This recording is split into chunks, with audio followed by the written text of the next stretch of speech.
I can do work and I can do family. And I want to tell you, there are many times, my kids are 21 and 19, that I've been like, I don't want to do both of those things. That's a lot of work. Uh-huh. And then I look at my 21-year-old daughter, and her generation is like, I don't know if I want a family. I don't know if I want to do work the way that my mom's done work. There's a different morphing that's happening. Yes. Dr. Mindy in the house. All right. I appreciate that. The carnivore diet. Because of what we eat. Honestly, you've really touched my heart. Here's a conversation I haven't had with anybody, and I think you're the right person to have it with.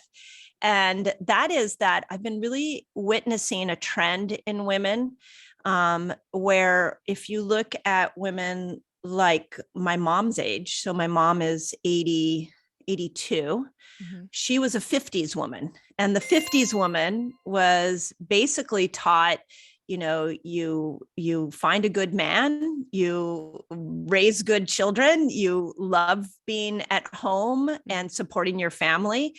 And one of the messages that she gave me was, I was born in 69. She gave me the message that you're a woman, you can do anything you want to do. Like, you can have it all, you can do it all. Which was a really awesome message. But then I think my generation was very focused on, I can do work and I can do family. And I want to tell you, there are many times, my kids are 21 and 19, that I've been like, I don't want to do both of those things. That's a lot of work. Uh-huh. And then I look at my 21-year-old daughter, and her generation is like, I don't know if I want a family. I don't know if I want to do work the way that my mom's done work. There's a different morphing that's happening. So I really want to start the discussion with, and you're in, how old are you? You're in your 30s? I'm 32. Yeah. So you're in like that generation between me and my daughter. Mm-hmm. So what is it that is emerging right now in women? Are you seeing a new form of us living a unique life that's not as cookie cutter as maybe my mom had, or as grit oriented and overworking as I've been taught? Is there something new emerging for women? I think the shift that's happening is this notion of self-choosing and self-advocacy, and really connecting with what we want and what we need, right? And so I'm a mother of 3, I'm a wife, I'm a business owner, I'm a teacher, I'm all these things. And still I have to remember to prioritize myself and to choose myself. And so when I show up in my relationship, in my friendships, in my work, as a mother, I'm full, right? So I think that that's really how we are, just riding the wave, is like leaning into what self-choosing means. What does it mean to choose myself, so that when I show up in my work, in my household, in my relationships, that I'm not showing up empty, that I'm not dry, right? That I am full and overflowing, so that those around me can reap the benefits of that abundance. So I know a lot of my clients say, I'm just trying to figure out what I want and need. And I want to choose myself. And I think that that's kind of where we are right now, which is extremely beautiful as I look at it.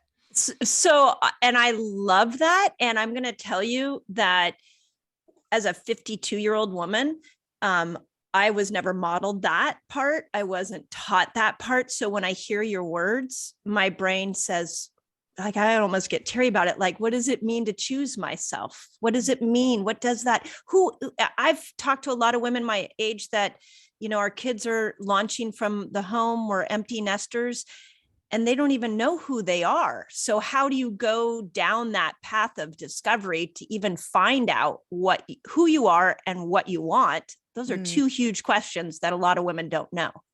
And I think we don't know because we're not asking ourselves, right? So we're often expecting other people to ask us, well, Alex, what do you want and what do you need? I didn't start finding out those answers until I started asking myself.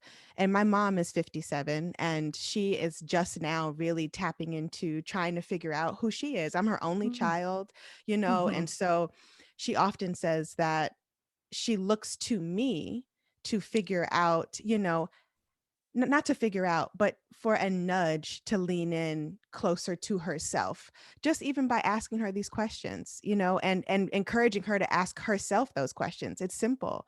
What do you want and what do you need? And answering those questions honestly. As a writer, I take my words to my page, right? I Yeah. literally put those questions down on the page. And for those folks who are like, I don't journal, I don't write, that's not my thing. You can voice note to yourself and then listen to yourself, play it back, and then try to find clarity that way. Because I feel like the only way we're going to know our answers is if we ask those back to basics, but challenging questions to ourselves. Yeah. Yeah. The writing, it's funny because for years I've had friends that journal. And here's what I'm just going to be really transparent. What I've said to my friends that journal is I'm like, I don't want all my thoughts to go on in a book. And someday if I die, somebody's going to find those thoughts and they're going to be like, whoa, did she really think that? And yet I'm an author. And as I am writing, it's such a vulnerable, intimate experience. And not like doing video, not even like doing podcasts. Like when you sit, there's something about writing that is like opening your soul up. And it's made me I look differently at authors now. I read books differently because you're really getting an intimate experience with an author. Yeah. So how do we, if journaling, is journaling the only, you talked about voice memo, you talked about asking right questions, but share a little bit. I know you have a process that you talk about where we can discover ourselves through writing. Can you talk a little bit about that? Yeah. So as an author, a big goal of mine and what led me into teaching writing practice is that I want other women and other people to experience their healing in a way that feels accessible, right? And not just read. I don't want you to just read my books. I don't want you to just use my guided journals. I really want you to experience what it looks like and feels like to show up in your life, on the page, and also in a way that feels safe. Because I think a lot of us are kind of taught like that we're not safe with ourselves. Yeah. Right? Yeah. We're taught, look outside for that validation. We're taught that we have to live a certain way. We have to be a certain way. And then we lose our own inner voice. We don't even know how to pay attention to ourselves. And so for me, what I lead people through is guided writing practice. And it's not to rehash or to revisit every single time. It's to get clear. And being able to get clear is how we're able to explore, again, those wants and needs, and also where we're lacking, where we need to do better at showing up for ourselves, where we want to do better. It's an exploration to the self. And I have people take my courses and come visit me on retreat who've never written before. I've had people who are seasoned journalers, but who are only used to kind of doing the morning pages, not necessarily sitting with a question that's going to guide them. I've had 17-year-olds, I've had 77-year-olds, and everyone's same, not question, but curiosity is, who am I? And I could ask the same question 1,000 times and everyone's answer will be different, but will be aligned with the person next to them in some way. And I just find that that's what's special about writing, is that it brings us together, not only to our communities, but closer to ourselves. And what's the difference between sitting down with yourself and writing and trying to work through emotions, work through questions, and calling a friend and saying, hey, I've got this situation going on, and verbally processing with a friend? Is there a difference? I think you can do both, but I also think we need to get better at being friends with ourselves. Yeah. Like that's the invitation. Yeah. And I love that. And one thing I learned last year from my podcast and just interviewing some amazing women is that there is a difference between venting and complaining. And I think what I'm hearing you say is there's also discovering. And so we've got to find ways when we are trying to process the stuff going through our minds to be positive. Positive's not the right word. To be constructive about how we go into the self-discovery? Because do you feel like, maybe not in your sphere, but I feel like as women, one of the things that we have done that is not serving us individually is bitch with each other. And I feel like there's a better conversation that women can have together to unite, but also discover each other or ourselves. So is there a difference between the way we verbally process with a friend, the way we write? Is there any harm in bitching with our best friend? I think there's space for it all, but I think what we should really be looking at is the relationship that we have with ourselves. And that's what writing practice helps us do. I use writing as a meditation practice. And it's interesting what I find out about myself, good and challenging, or good and not so good. Um, Through the years of doing this, there's always something new to learn. And I think that writing as this, not only this healing modality, but this offering of self-reflection, it scares Yeah. people. Yeah. It does. And I For don't sure. blame them. It's scary as hell. Like, I don't want to sit and be with my thoughts and then damn, see them on the page. Like Yes. that, no. Thank you. Yes. That's why I don't want the book left, so that when I die, my family goes, oh my God, she really thought that. So here's something else. I feel that I hear that a lot, and I actually have worked with a lot of women in your age group who say that that's why they have not put pen to paper. But something that's really special that happened about 2 years ago, this woman who was in her late 50s, she said she had a trunk of journals, and she was ready to leave that part of her behind. And so what she did, she had been journaling for years and years, but it was all kind of journaling her trauma, journaling her pain, Right. not necessarily looking to experience the joy, or that inner reflection in a way that was kind of neutral, right? So she took that trunk of journals. She said she had like 50 journals, and she did a ceremony around them and she burned them. And Wow. so I was just like, that's amazing. Number one. That is amazing. It's still and there wasn't this feeling of like loss that she said she once had, and that's why she was holding them. She's like, I don't want to lose this. I don't want to grieve this. I'm not ready to do that yet. And when she was ready, she burned those journals and she started a new writing practice. And maybe she'll burn those. You never know.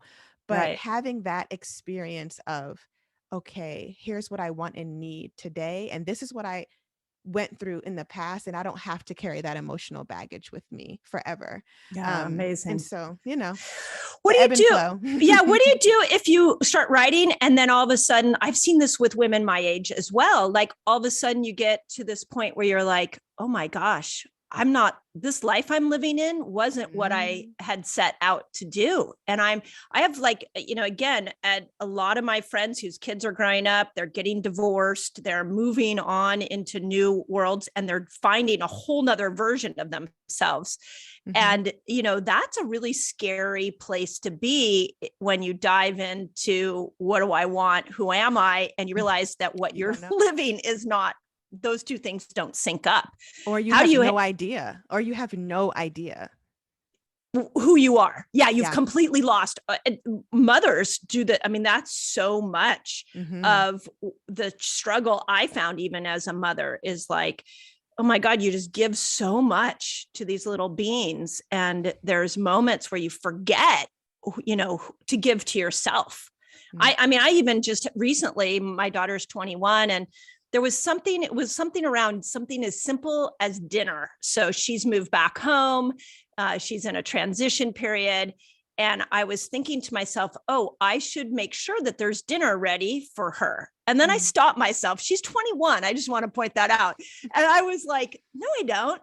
I don't even really need, she's got her own job. She's got her boyfriend. Like she's got her own gig going. I can be selfish. What if I don't make dinner? What if I just make food I want? And it was like this whoosh, that like happened in my mind of like, oh my God. So for the next 24 hours, I walked around and I'm like, damn, this is the selfish time for me. My kids don't need me. My husband's self-sufficient. Like, man, what does that look like? So I think I'm not alone. I think there are a lot of women that are starting to get a little taste of what it means to be self-centered. So what's the difference between being self-centered and self-nurturing? That's a really good question. I don't think I have the answer to that. Um, and I and the reason why I don't have the answer to that is I feel like everyone's process is so different, right? Mm-hmm. And you know, hearing self-centered, it can come off as kind of like this negative thing. I don't think so. I think that Mm. we can explore what it looks like to put ourselves first and nurture and nourish ourselves. And all of that can kind of hang under one umbrella. I actually just released a video on my YouTube channel about nourishment and self Mm. nourishment. There's a meditation to match it. And it's really asking folks to look at what they need, to look at what's on their plate. How are they feeding themselves? I mentioned that as a mother of three and as a wife, I always eat last. If I cook, everyone else gets a plate first. I'm either Mm. standing and eating last or I don't eat, right? And so, and not because I'm, you know, intentionally not eating. Normally after I'm just tired and I'm just like, Right. I'll eat my plate when everybody goes to Right. bed, right? And so it's like, what does it look like to center myself, not just in the literal sense, but in the spiritual sense and in the coming home to myself sense? And I think every woman should be asking herself that question Mm. Yeah. from as early as they can. We teach women and girls to shrink themselves. We Yep. teach we teach, our girls to head down and you carry the world on your back. I mean, I'm a Black female, so that has even another layer when it comes to generational trauma and Yep. ancestral trauma, right? So it's like, what does it look like to center yourself? And I think Mm. there is nothing wrong with exploring that. You can center yourself, you can nurture yourself, and you can nourish yourself. Um, and I think that needs to be a little bit more normalized, especially when it comes to trying to find out the root of who we are and who we want to be. That you just totally redefined self-centered for me. Like literally, I'm like, oh, self-centered doesn't mean you don't care about everybody else. Self-centered means you're grounding your center first so you can turn around and be present with everybody else. Yes. That was profound. Okay, you just changed my world. So thank you, Alex. I appreciate that. So okay, so that leads me to the next question that I've had with a lot of women. What does self-care look like on a day-to-day basis? One of my So favorites. yeah, so please I want to know from like your perspective of what you do for yourself, but I also want to know the languaging you're teaching your daughters around Mhm. self-care, because Mm, that's another big hole that I know I'm missing in my own life. yeah. Um, So self-care is I have a tricky relationship with that phrase because it's so commodified now. So what I've actually been saying is like self-nurturing, Hmm. and but I do think there is space for self-care when it's not attached to like go buy those jeans. Like that's your self-care, Right, right? right. Um I could talk about that forever. I won't, but That's retail. That's that's retail retail. therapy, That's but I don't think it's self-care. but if you look at the messaging that we get, that is self-care, right? And Mm. so when I look at self-care or self-nurturing, I look at it as an act of community care. So I often say to my students Mm. and to my daughters, self-care is an act of community care. And what does that mean? In order for us to be full and present and intentional, we must take care of ourselves. To me, in the pandemic, that has looked like getting back to basics. Am I Mm. drinking water? Am I brushing my teeth in the morning? You know, Am I and putting pants am I on? putting pants? Exactly. Am I getting dressed?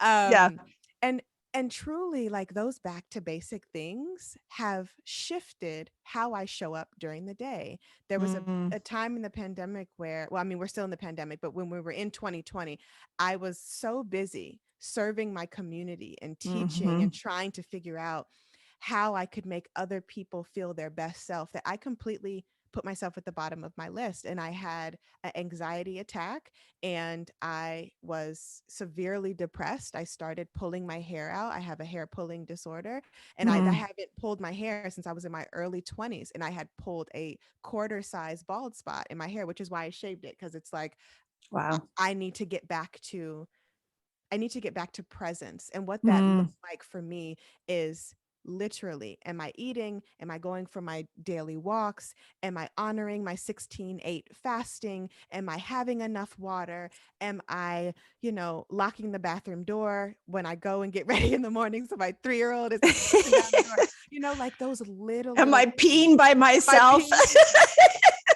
Yes. Am I peeing by myself? And so I think reframing what self-nurturing and self-care looks like is extremely important, especially in womanhood, especially for those of us who are caretakers, in whatever Mhm. capacity. And so how I explain to my daughters is like, if you're empty, you can't fill others up with love. And I know that people Mm. say, I know that people say, I I know that people don't like when folks say that you can't love others unless you love yourself. And I know that people may not agree with me on this, but I totally believe that. Mhm. I don't want to hate myself and try to love somebody else, Yeah. right? I don't Yeah. want to be at my wit's end and try to it's not intentional love. It's not intentional presence. It's not intentional care. And Yeah. so in order for us to show up in our communities, I am a big believer, and we have to show up for ourselves. We have to, Mm. we have to, we have to, we have to. And it doesn't have to look like a massage. It doesn't have to look like an expensive purchase. It doesn't have to look like a latte from your favorite cafe. It can literally look like being still for 5 minutes. It can Yeah. look like drinking your lemon water or taking your probiotics or whatever. And those are self-care things for me. Yeah. And so I could go on, but that's kind of the root of it. Yeah. And when we started this conversation, this is one of the things I love about fasting. And congrats on your 16/8 fasting. That's awesome. Thank you. Yeah, and it made my little fasting heart flutter. Is that when you take food out of the equation, you're left with yourself. And you're Mm, left with your thoughts. And if you want to understand your relationship to food, start fasting, yes. because all the little things that where you soothed yourself with food, all the places that you got a dopamine rush with food, you're just left with you, your mind, and your body. And I've learned so much about myself in that process. So I'm thinking, well, gosh, with self-care, we could apply the same thing, Mhm. where as you start to make a stand for whether it's your health or your time, things might show up. And one of the things that I think, just in conversation with a lot of women my age, is that we get a lot of joy in serving others. We get a lot of validation in helping others. So if all of a sudden we're going to go from a perspective of looking out and helping others to feel good, and we got to look within, Mhm. it may be like when you go from 6 meals a day of eating to 16/8 fasting, there may be a tough moment. Have you seen Mhm. that with women, and how do we navigate that? Oh my goodness, I've seen that. And I mean, even with myself, and I'm really glad that you brought that up because I've been fasting for consistently for about 2 years. And on the Congrats. days that I need to feel closer to myself, I will do a longer fast. And so Amen. using fasting as a meditation practice, as a mindfulness practice, has allowed me to get closer to myself. And it's crazy. Like when you start fasting, you want everybody around you to fast. Yes, it's so true. Thank I'm you like, for saying that. Thank you, because I thought it was girl, you just need to try me. this. Like I Yeah, have literally, I have a couple fasting buddies who get me and get my passion. But there love are it. some folks who are like, I am not doing that, or I cannot do that. But I it's love it. interesting when you have community to share that common interest. Like I know that if I'm doing a 20-hour fast with a 4-hour eating window, I know who I can text or call about that, It's especially when things awesome. get hard, right? And Yeah. so looking looking inward is the gift of presence, whether you're Mm, fasting or not, right? mm, I think there's so much joy in being a giver, but there's a difference for me personally when it comes to giving and when it comes to overextending.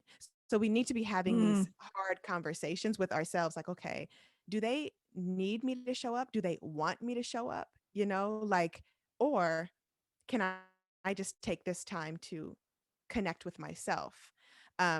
And the reason why I'm saying that is because I have a mom whose gift is acts of service, right? Like she loves to be able to, Right.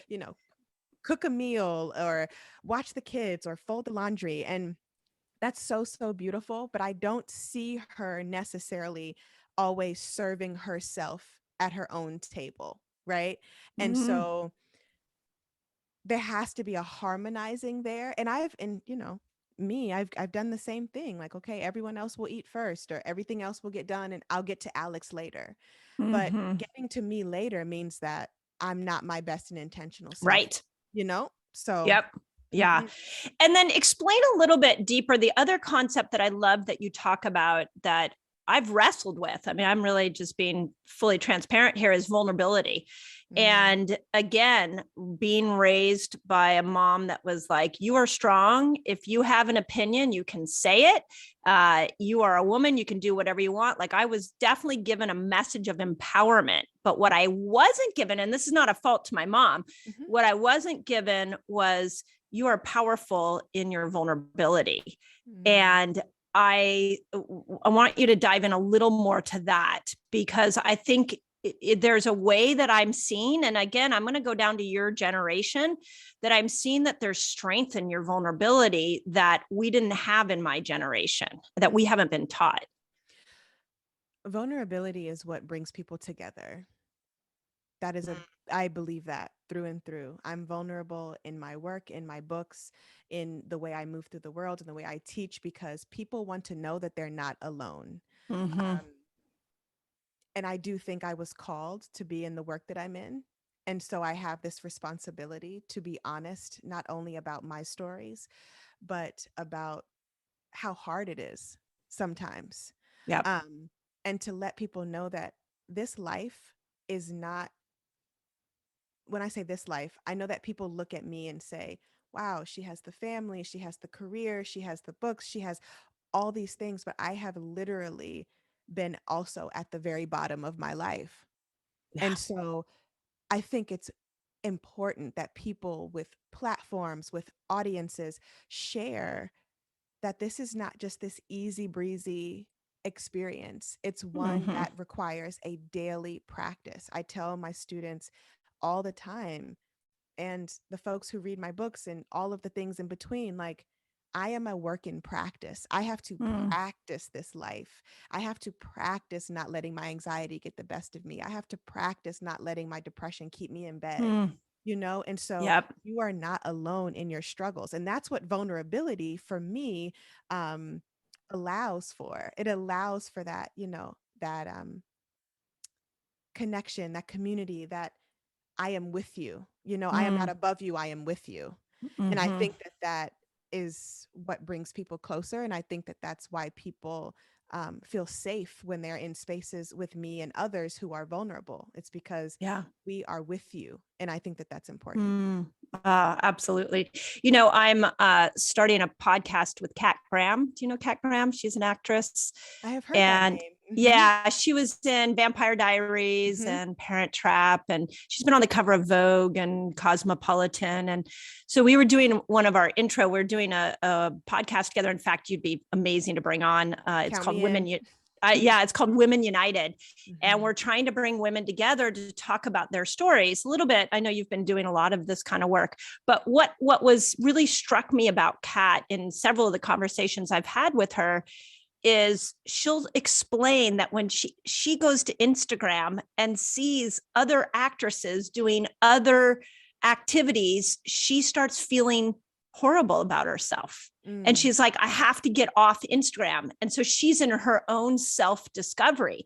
Now, Hmm. this is a woman who, if you look at her, she's beautiful. She has an amazing career. She has 7 million followers on Instagram. And it would be really easy to project she's got it all together. And Hmm. here she is saying she goes to her own Instagram and has a yucky feeling about herself in that Mm. comparison. But the reason I say that is her story, as she says it, I'm like, you give us all permission Hmm. to, when we are in that moment, to have oh my gosh, this is not how I want to continue to show up, because I'll never quench my satisfied brain. Mm. Hmm. Do you see? That's Like, deep. I totally feel that. and Hmm. it's the same thing. Do you know Angie Green? She's a supermodel. She was a supermodel, I'm not and she also stepped out of this perfect world and said, here I am in all my messiness. And I told her the same thing. I was like, when a supermodel does that. And so it gives us all a different, bigger picture. And I'm going to say that I see a future for women where we're moving towards that, and as a collective, but not in a sense of we're going to bitch with each other about this. We're just going to be real and authentic with each other. Stop competing with each other. Stop trying to be like each other, and just find a beautiful connection in our, femininity. So do you, and again, this is me talking from my 52-year-old self. Do you see that already happening with women in your life, with the younger generation, with your daughters? Are we seeing more of a unification as opposed to a competition? Oh yeah, I definitely see connection over competition. And I think that that's really, really, really valuable and necessary, because that's what sisterhood is. I mean, I always say we all we got, with our Yeah. with our sisterhood, with our stories. We all, even if we are all different, we all have each other.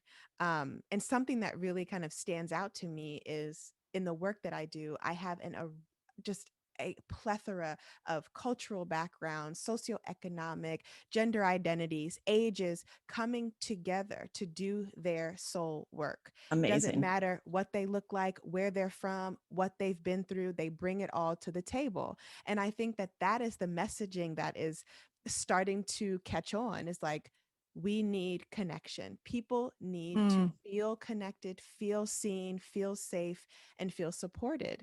And I know that we have come a long way, and I think that it's only going to continue to bubble over into this beautiful experience of sisterhood.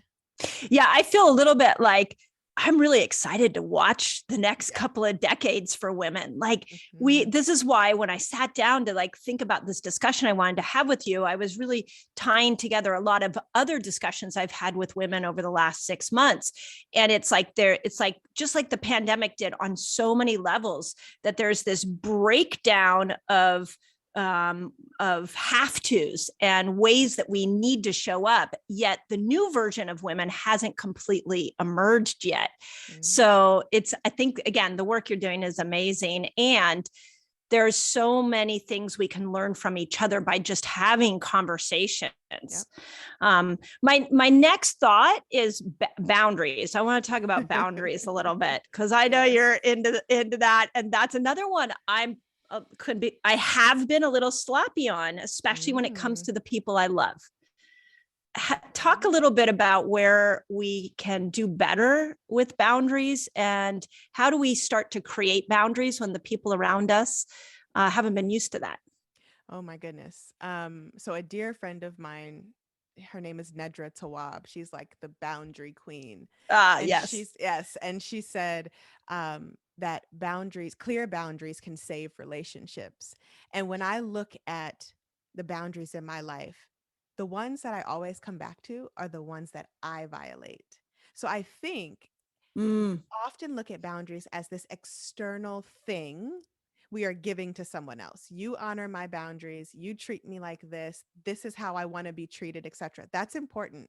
But also, are we holding up our end of the boundaries? And for me, it's checking myself, like, Alex, okay, you said you didn't want to do X, Y, and Z, but you just said yes to that. You may need to revisit the boundary that you set and then go back and give your true answer, right? So it can be really challenging, especially with people we love. Hey guys, I'm not coming to Thanksgiving dinner this year. I'm going to my husband's family's house, and not have the elders in the family just have a fit about that, right? It's okay if people have a fit. Maybe those boundaries are hard for them to digest, and that is okay.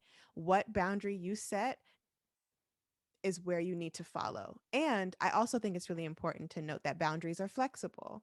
I had a friend tell me that she finds that boundaries have this flexibility.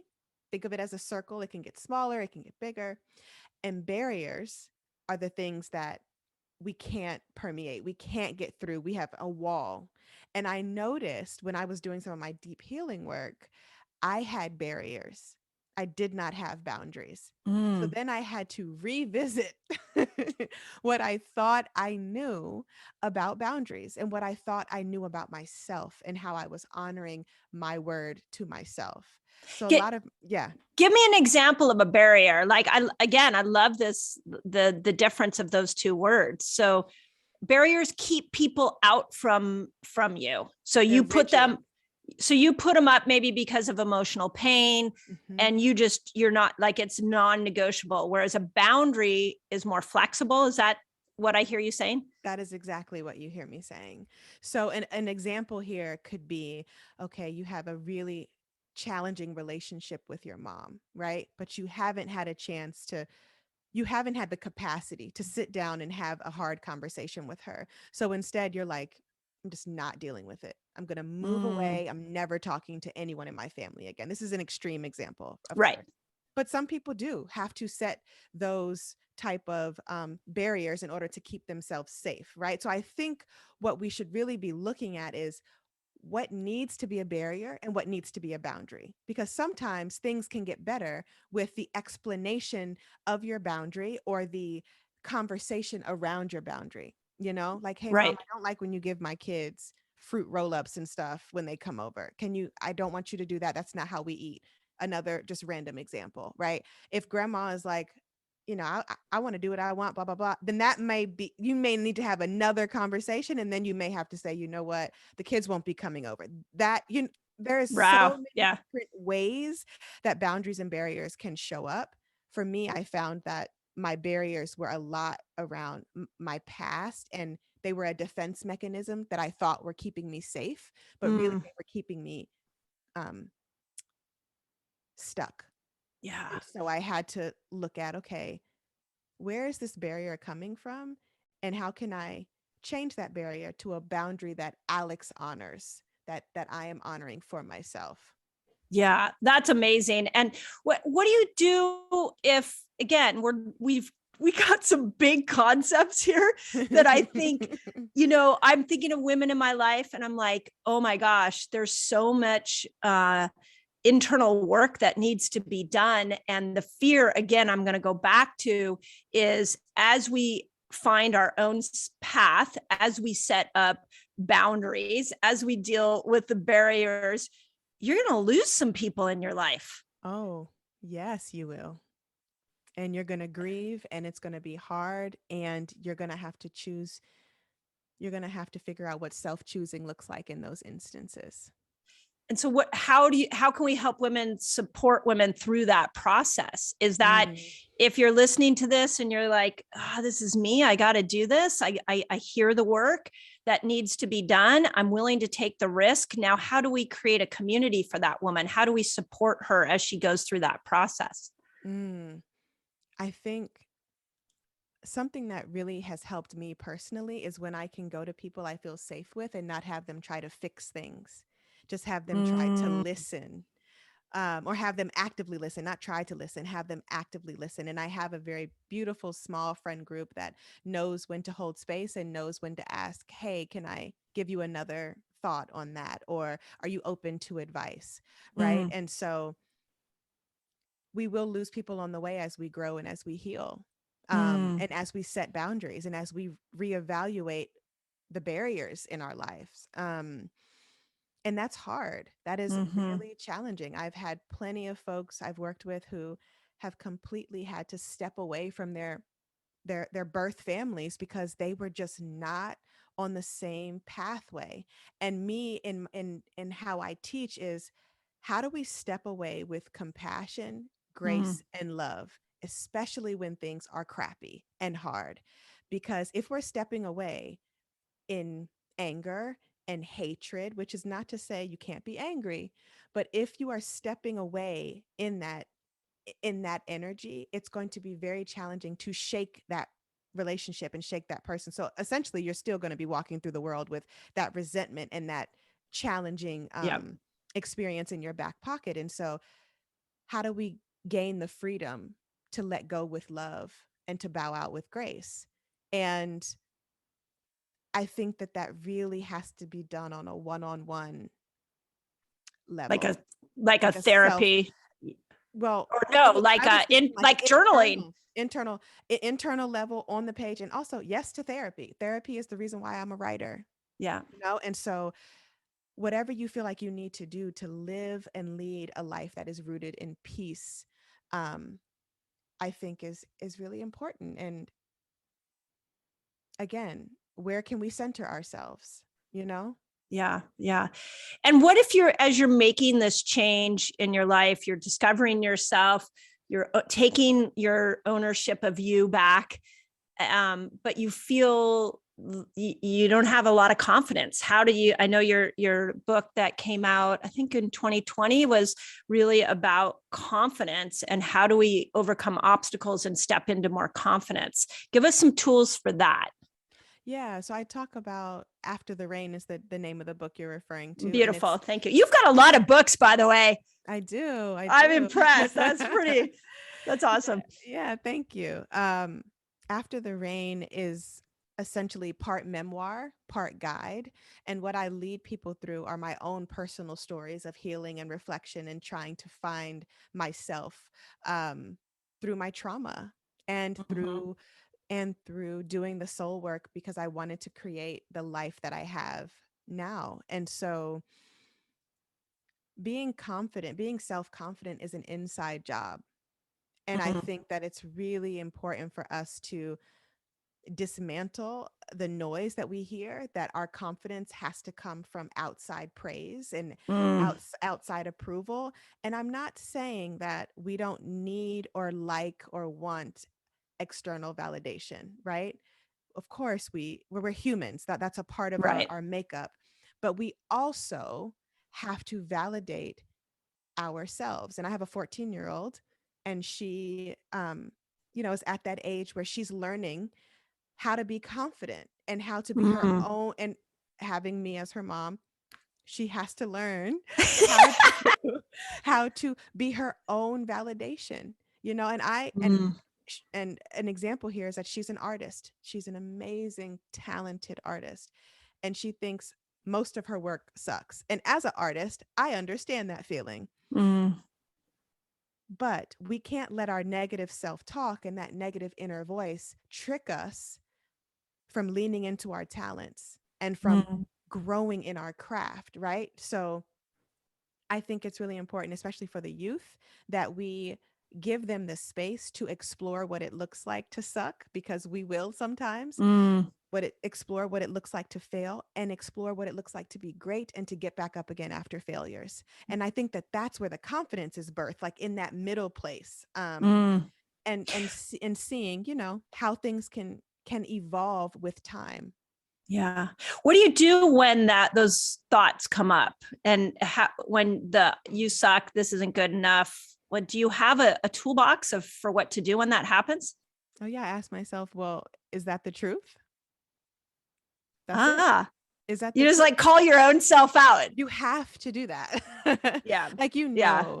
you don't suck. This Right. the work you're doing doesn't suck. You know that, you are better than you were 10 years ago. Yeah. Um so I think that I do think that it's hard, to be like, to call our own selves out. But I saw this meme on social media that this woman was saying she was in therapy, and she was having all these negative self-talk thoughts and self-doubt and blah blah blah, and her therapist said, the next time that happens, ask yourself, who told you that? Mm. And I Yeah. was like, I'm using that. Yep. Every time that happens, like, Alex, who told you that? Yeah. You You know know? what? So I have a really great who told you that story. When I was in seventh grade, I had an English teacher basically like rip my essay apart.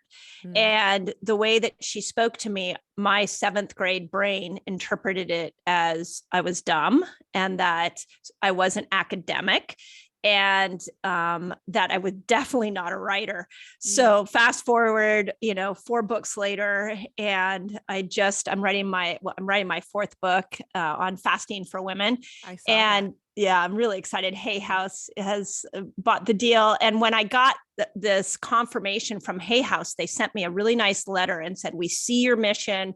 We're on your mission with you. And I just started to cry. Again, I could cry right now because I felt so heard. And here I am at 52. It's like that seventh grader was finally validated how many years later. And I know that sounds silly and, but it was real aha that one person could influence my thoughts around something as pivotal as writing for my whole life until another person came in and said, actually, we hear you, we see you, we want to be with you. It was a really healing moment for me. And yet, gosh, did that really need to take me 40 some years to do? So Yes. is there, it did? Okay. Yes. Okay. You want to know why I say yes? Yes. Tell me. Because I find that it's in those moments where we end up realizing along the way what the truth is.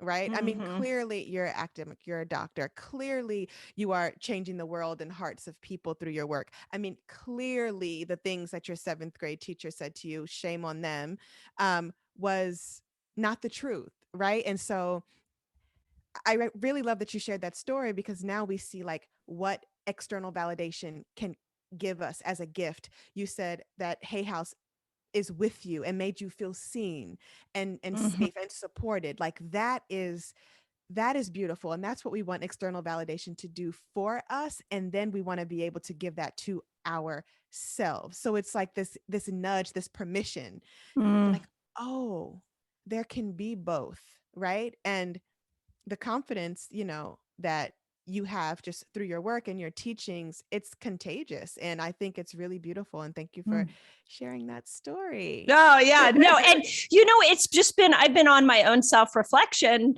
journey, again, everything that we're talking about today, it's really interesting when your kids grow up. It's as a woman, it's really interesting when they don't need you in the same way.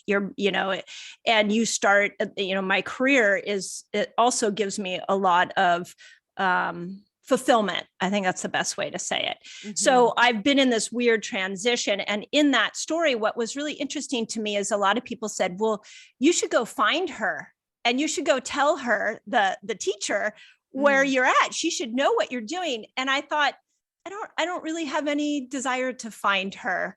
Who I want to connect with is the seventh grade Mindy. I want to go find her. And I want to hug her and let her know that the journey has been a great one and that she's stepping into something that she didn't even know possible in seventh grade. That's who I'm more interested in having a relationship with.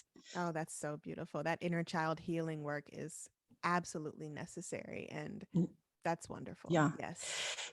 Todd, let's finish this up a little bit on the concept of gratitude. So this season for my podcast, the theme is going to be gratitude. And I really think gratitude is important to talk about because in 2020, all we did is talk about the things that were taken away from us. In 21, I don't even know what happened this year, but it feels like everybody was just, I feel like everybody was pointing fingers at each other. And now is the opportunity for us to go, okay, what are we grateful for in this new world we're living in? So talk about a little bit about how we can all step into more gratitude in our life in a world that we're living in that is constantly showing you what you don't have, what's not there. How do we take back gratitude for ourselves? Well, that's such a great question because I've been practicing daily gratitude since November 2020, and it birthed the newsletter that I have called Gratitude Daily, and I also have a spinoff called Gratitude Weekly, and I reflect on the micro moments of joy and gratitude that present themselves to me. And so something that's been coming up a lot lately is my morning walk practice, which I picked up 78 days ago. I read this book called Do Walk by Libby Delana, and it completely transformed and changed my life. And it reminded me of the power of gratitude for the moment, for the baby steps, for the daily commitment and self-promises. And so when I think about gratitude, I think about not the big things that come up and bless me and are amazing and whatever, but those little things like the bird flying by or a hug or giggle from my kids or, just something that tastes good, something that I cooked that feels good, that the breath in my body, being alive. And like, that is for me, the answer to my longing to find meaning, if that Mm. makes sense. Yep. Paying attention, paying attention, paying attention. Like, that is the Yes. thing that gratitude and grateful living has really shown me over the past year, especially, is where do I need to pay attention? I'm alive. I am well. Mm-hmm. Where do I need to pay more attention? And is that Mhm. like a question you ask yourself throughout the day? Because I have a morning practice as well. And I feel like in the morning, I can connect to that place of gratitude. I've been doing a meditation where I worked at 20 minutes of just spending like, what am I grateful for? What am I grateful for? Mm. And then as the day goes on, I'm like, okay, wait, this didn't get done. That's not happening. This person's doing this. Somebody wants something from me. And I Mhm. find that I get lost in Mm. gratitude. So it sounds like you have a morning practice, but then you're also pausing throughout the day. Is that correct? That is correct. And the pauses are really just this invitation to take a closer look at what's in front of me. Um, so on my morning walks, that's really where I've been finding deeper gratitude or gratefulness over the past 78 days, is like, wow, that pine tree is really freaking beautiful. And I have Right. literally driven and walked past it 1,000 times, but I'm just now seeing it today. Right. Like, where do I need to open my eyes? What do I need to see? Um, and I also think it makes a world of difference when we release the pressure around having to be grateful for something. Mm. Like, the world teaches us, that we don't have enough. And then we Yes. pressure ourselves to look at the things we have, so that, how dare us want more? Like, you can be grateful and still have other goals and still want more, right? And so, how do we create this practice of gratitude or gratefulness that's easeful? And what I tell Yeah. people is, I'm a writer, so grab your gratitude journal, title the page gratitude, and write one thing at the top of your day and at the end of your day. Little thing, Yeah. doesn't have to be, oh, I got a promotion today, or whatever. Right. It can be, I made it through the day. Yeah. I'm alive. I'm I'm alive. breathing. Yes. Yeah. Yep. And so that's how gratitude shows up for me. A book recommendation. I know you asked this at the end, but I'm going to plug this right here. Okay. Wake Up Grateful by Christy Nelson is another phenomenal book that I've read that was transformative for me, and breaks down the difference between gratitude and gratefulness, which blew my mind. I won't spoil it here, but it really blew my mind. And so, just that call to pay attention, and that call to be more clear and centered in our lives is what's been impacting me the most. Yeah, I think that's incredible. Talk about your new book, because you have another book coming out, I do right? have another And book coming out. yeah, Yeah. yeah. Yeah. So talk a little bit about that, and then yeah, let's start there.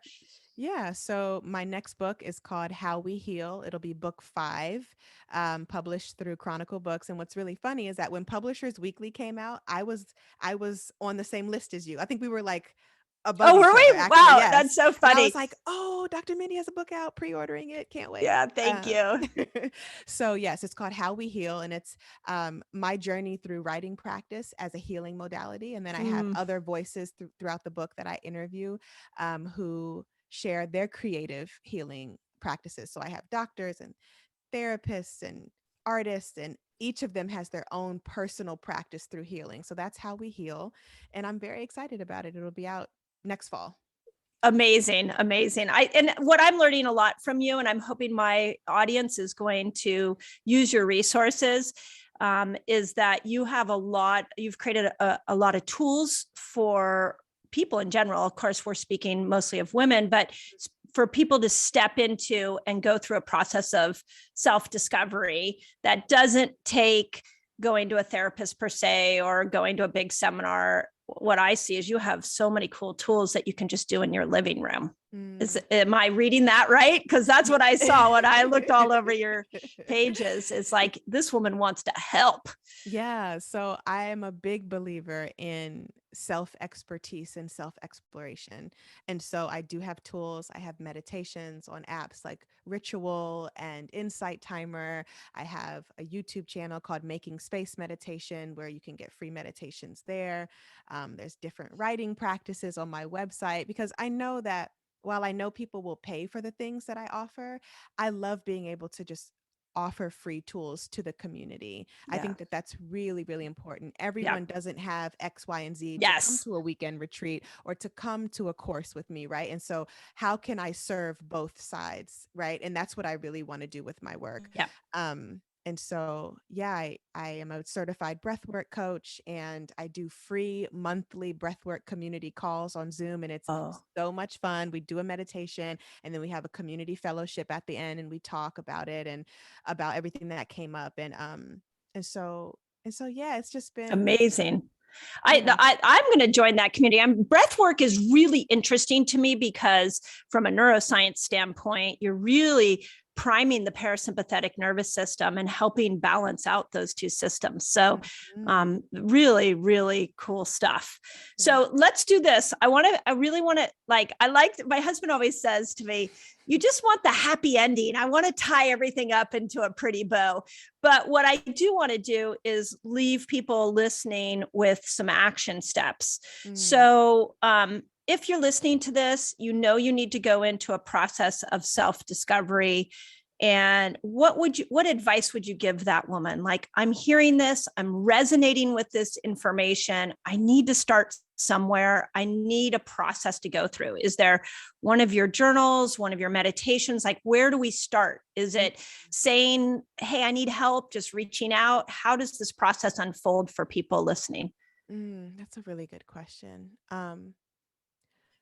So off the top of my head, what I would nudge people to do who are interested, especially in writing practice and restorative writing practice, is to start on the app called Ritual. Ritual.io is the URL. And there are plenty free writing practices from me that are guided. I'm talking you through them. We're Love holding that. space for meditation there. And then to be honest, yes, my resources are great and are made for you, but I think going back to that question, like, who am I? What do I want? And what do I need? I think after you press stop on this podcast, get your journal out or get your voice memo app out, ask yourself those questions, talk yourself through those questions. Everything else is secondary. You are your own inner expert. You are your own greatest teacher, and your answers will come to the surface if you get curious enough and quiet enough to hear what you're trying to say. I love that. I love those questions. My thought is if you do it in a fasted state, the answers in a fasted state are profound. I don't know if what the longest fast you've had, but I've really found that 48 hours. How much? 48. 48. Awesome. So Hard. yeah, right? Did you reset your dopamine receptor sites? Were you happier afterwards? I was happier afterwards. And when I took my first bite of food, it hurt going down. Is that normal? I don't know if that's normal. Yeah, it could, your body feels different with it. So everybody will have a little different experience. Some people taste it different. Like it literally has a different taste to it. So was it just the first bite or did it improve after that? The first and second bite, I had to like slowly reintroduce. When I've done longer fasts before, I don't break with a solid food. And I learned that from you. I break with like a bone broth or my bulletproof coffee or whatever. So, yeah, no, it was hard. And I was like, you know what? I don't think I did that right. But at the end of it, I was like, I feel really good and light, and I'll probably do another one in the new year. Yeah. Whenever I have like a challenge that I can't really seem to get my mind to figure out, going into a longer fast and asking questions. And it's weird because sometimes the first day you don't get the answer, but by the second day or even the third day, like you'll just be doing nothing and boop, the answer like comes right into your head. It is the coolest experience. I can see why so many spiritual teachings have used fasting for that connection. So, okay, last couple of questions. You got to give me your book recommendation. We're doing something a little different, but I got to know your number one book because my own thirst for that. Oh my gosh. Okay, so I named 2 books already that completely changed my life, and those are definitely on my top 3. So if I have to give you one more, it would be When Things Fall Apart by Pema Chodron. And listen to the Amen. audiobook. The audiobook, wow. I bought the solid book and I have the audiobook, and I would listen and go through the actual book, and it's just transformative. It really changed me. Yeah. Yeah. I said to Jessica the other day, I was like, can we get Pema Chodron on the podcast? Like, where is she? What is she doing? I think she's meditating and perhaps not as accessible as she once was, but her work is profound. So I absolutely ditto that one. Okay. Next question. And you kind of answered this. If there were a couple of practices around gratitude that you do every day and would not give up and would encourage everybody to do, what would those be? Walking outside, taking intentional deep breaths, even if it's just for about 2 minutes, and eating a nourishing meal. I love that. I love that. That's beautiful. Okay. What's something in your life right now that you are just incredibly grateful for? My life. Yeah. All of it. All of it. Yeah. Amazing. Amazing. Well, Alex, this has been incredible. I so appreciate you going deep with me, although I have a feeling you probably go deep with a lot of people. I'm thinking that might be how you show up. I'm so honored, truly. Your work, as I said earlier, has really shifted my life, and I'm so glad I randomly stumbled across you on YouTube, and I'm just honored, truly. What does it mean to choose myself so that when I show up in my work, in my household, in my relationships, that I'm not showing up empty, that I'm not dry, right? That I am full and overflowing so that those around me can reap the benefits of that abundance.